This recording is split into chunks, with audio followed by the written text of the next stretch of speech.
Exam कोई भी हो, उसका लेवल अगर आपको अच्छे से देखना है तो आपको पीओआईक्यू का सबसे अच्छे से निचोड़ देखना पड़ेगा। अगर पीओआईक्यू देख लिए तो उसका एग्ज़ाम का बेहतरीन तरीके से आप उसका अप्रोच लगा सकते हो और उसका एग्ज़ाम का लेवल आप पता कर सकते हो। वैसे एसएससी सीजीएल का रिवीजन प्लान के साथ हम पीओआईक्यू सीरीज़ स्टार्ट कर चुके हैं।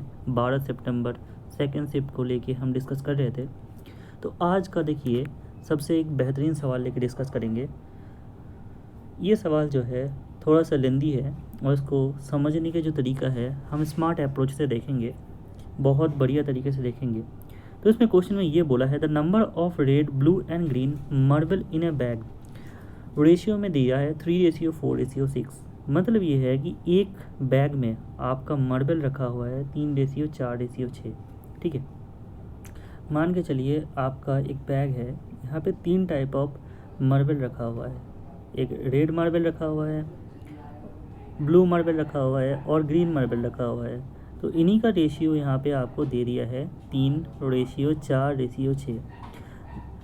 उसके बाद बोला है कि आप अगर 20 मार्बल ऐड करते हैं, कौन सा वाला, रेड वाला, यहाँ पे आप 20 ऐड करते हैं और ब्लू कितना ऐड करते हैं, 15 ब्लू ऐड करते हैं और आप कुछ मात्रा में ग्रीन ऐड करते हैं, मान के चलिए एक्स, तो आपका एक नया रेशियो आ जाएगा। वही रेशियो है 4:5:7। आपको बताना है कि ये एक्स का वैल्यू क्या है, आपने कितना number of green marble add किया गया है, यही आपको क्वेश्चन में पूछा गया है। तो देखिए इस क्वेश्चन का करने का अप्रोच अच्छे से समझिएगा, एक एक तरीके से समझाऊंगा। पहला, आपको लिखना है कितना टाइप्स ऑफ मार्बल है, red marble, blue marble, green marble. Initially उनका रेशियो कितना था, 3:4:6। अब का उनका जो है फाइनली उनका रेशियो कितना है, फाइनली इनका रेशियो है 4:5। और ऐड कितना करा गया है, यहाँ पे ये 20 ऐड करा है और इन्होंने कितना ऐड करा है, 15 ऐड किया है। देखिए हम यहाँ पे क्रॉस मल्टीप्लिकेशन अप्लाई करेंगे, इसको अभी हम रहने देते हैं, ग्रीन के साथ अभी कोई छेड़छाड़ी नहीं करेंगे। हम पहले इनका क्रॉस मल्टीप्लाई करेंगे। इनका क्रॉस मल्टीप्लाई से कितना आ जाएगा, 4×4=16 और 3×5=15, मतलब आ रहा है 16-15। तो एक यूनिट का वैल्यू यहाँ से मेरा आ गया। अब हम देखते हैं इधर से क्रॉस मल्टीप्लाई करके कि कितना हमने ऐड करे हैं। 5×20=100 हो जाता है और 4×15 जो होता है 60 होता है। तो यहाँ से हमारा आ जाएगा 40। तो एक्चुअल में वैल्यू 40 है, यूनिट में वैल्यू 1 है। ये जो है ये यूनिट में वैल्यू है 1 और ये है एक्चुअल वैल्यू। तो मैं बोल सकता हूँ कि एक यूनिट का वैल्यू जो है 40 है। इतना तो समझ में आ गया होंगे। तो मान के चलिए मैं यहाँ पे बोलूँगा कि आपका एक यूनिट का जो वैल्यू है वो कितना है ना, 40 है।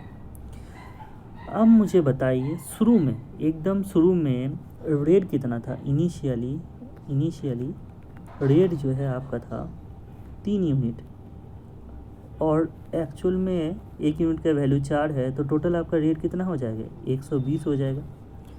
फाइनली रेट जो है कितना हो गया, 20 और जोड़ा है, तो टोटल ये 120 और 20 मिला के 140 हो गया।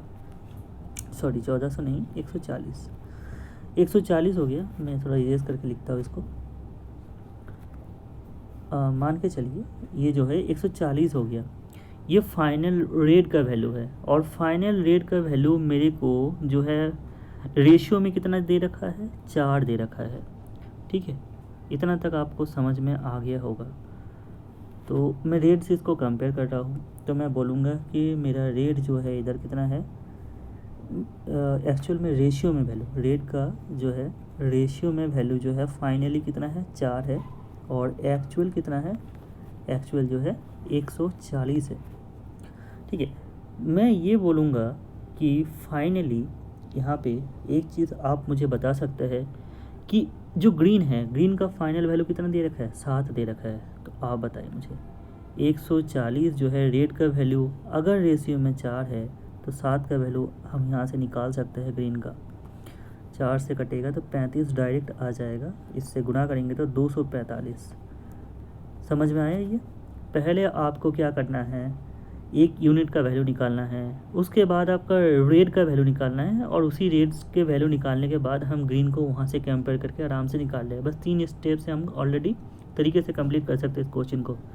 तो समझ में आ गया या नहीं आया मुझे बताइए। अगर नहीं आया तो और वैसे टाइप ऑफ क्वेश्चन लेके मैं अच्छे से तरीके से और समझाऊँगा। Thank you all of you.